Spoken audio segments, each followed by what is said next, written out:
It's amazing the research you can do ahead of time to build rapport quickly. So the big question is, what are the top agents doing to absolutely crush it in real estate, grow their teams, and add more transactions year over year while so many struggle? If you ever thought about this, you're not alone. No one has been able to get the answers until now. We spent the last few years helping agents sell billions in real estate, rubbing shoulders with top producers, which got us thinking, how can we expose more people to these insights to help raise the standard in the whole real estate industry? We then realized that we could help bridge the gap by getting the secrets from the best of the best so that you can succeed. My name is Andrew Dunn. And my name is Peter Michael. Welcome to Elite Agent Secrets. I think a lot of this mentality and working hard and making six figures has to do with mindset. And I think your mindset, which is nicely going to roll into your final point here, is you've got what you call the circle of five, right? I don't call it this. There is this kind of phenomenon, right? It's like surround yourself with five people and you'll become the sixth, right? Is that where this kind of comes from, or not? Yeah, absolutely. And I use that in multiple aspects of my life to stretch myself. Right. I do have like multiple circles of five. One is athleticism. I don't know if have either one of you ever been to a jiu-jitsu gym? I have. No, I did K1, K2 kickboxing, like Muay Thai. Okay. So I did fight, yeah. Very respectable, and you'll probably have experienced the same thing then. When I go to happy hours, most of the guys I know are average as far as physique, health conditions and stuff. Then I go to a jiu-jitsu gym. I didn't know 6-packs on men was a normal thing. Like I thought, like when you're in high school, yeah, you've got a 6-pack, but after 25, you no longer have a 6-pack. These men are in peak physical shape, and they are pushing you and driving you and making you a better person. So I've got a circle of five for athleticism. I've got a circle of five for my religious aspirations and desires. And then I've got a circle of five for my business as well. And it's regarding business. Like I did mention, I'm a third generation realtor. So my mom, big shout out to her. I can ask call on her, and she has been a property manager for like 10 years. So if I ever have a question about property management, I can reach out to her. There are incredibly intelligent, capable, successful realtors in Austin, Texas. So I've been fortunate enough to build a couple relationships with them. And that way, if I ever, like I had a listing this summer, and I don't know how real estate was in the rest of the country, but in Austin, Texas this summer, if you had a listing that went more than 3 days, it was a cold listing. So like insane. It was like, so then, all right, I've got a cold listing. I got 2 offers this weekend. My client was expecting X and they got below X. So what do we need to do? So I instantly, Monday morning, I'm hitting the phones with these top agents. I'm reviewing my listing photos. I'm reviewing everything with them. What do I need to do to save this deal and make my client the most money possible? And they're like, oh man, well, you could try this, you could try this, you could try this. Within 3 more days, we got 2 offers per day and decided on an offer that was the best offer for my clients. So wow. Having those opportunities to really, we can't make it on our own. Nobody tries to do it on their own. But having incredibly experienced, skilled agents who you can call is extremely important to have a long, successful career. So the agents you were calling, I guess I want the answer to be this, but I won't put words in your head. So were they part of your brokerage or not? At this point, not all of them are. Okay, amazing. BNI, which is Business Networking International, which if you agents are not part of the BNI chapter, you need to look into trying to join one. The realtor seat is a very coveted seat, so it's a hard seat to get. Whenever I found a chapter who had lost their realtor, there were at least 7 realtors who applied for the seat in that chapter. And fortunately, I was the one who got it. There's a fantastic commercial agent in my BNI chapter who has been a residential agent as well. She owns her own brokerage, but I can ask her questions. I've been on previous teams. I can ask them questions. Also, though, I mean, honestly, if you're doing a transaction with an agent and you can tell they're a fantastic agent, you can call them later and be like, hey, I can tell you're on top of your business. I had something come up. Can I get some help? I just think that people want to see other people do good, and they will take out 15 minutes of their time and answer your question. I mean, I've been doing business for a long time, and very rarely, less than 1% of the time, do I have somebody say, "I'm sorry, I'm too busy, I can't help you." And usually, here's a random nugget that I used to do when I was in the corporate world. I've got a meeting with John Hansen. He's the manager of operations for a warehouse. It's an important meeting. I need to build rapport quickly with him. I need to take him to the restaurant he wants to go to, but I don't know John Hansen. I'd call the front desk and I'd be like, hey, I've got a really important meeting. I want to make a really good impression with John, and I don't know John yet. Can you answer these 3 or 4 questions for me so that I can build rapport with John really quickly?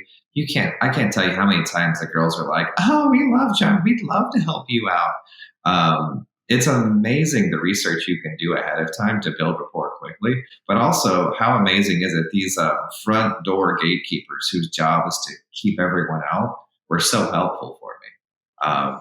It's just, I don't know. I've had a lot of success with asking for help. Also, I think it won't hurt if John found out. As in, like, if, I know, Natalie on the front desk in this hypothetical, it's like, oh, John, Andrew called up, was asking, about a few questions about you. Although he'll be curious, oh, what was it about? And he'll be like, I don't know, what type of whiskey does he like? Or where does he like to eat? What food? Whatever it is, your questions were about. I think it shows like another level of like, he's making effort. Like he's going out there and he's doing additional stuff, irrespective of like whether we want to do the deal or whatever. It's like all of a sudden you built some serious goodwill, even if he finds out, because it's like you've done an extra mile there that other people have never done. So I've actually not heard of that. And that's really cool. The question I had about the circle of 5 actually was, I know you said about the BNI, and I think if there's any other strategies you've had that have worked for you, it would be interesting to know. But finding 5 like high producing realtors to essentially kind of mentor you in a way, right? I'm sure it's at different levels, whether it's like just answering a quick question. I'm not sure if you built like real relationships with your circle of 5 now where you're friends. What were the, I guess, other methods you've used, if there was any, to actually get in touch and build those relationships?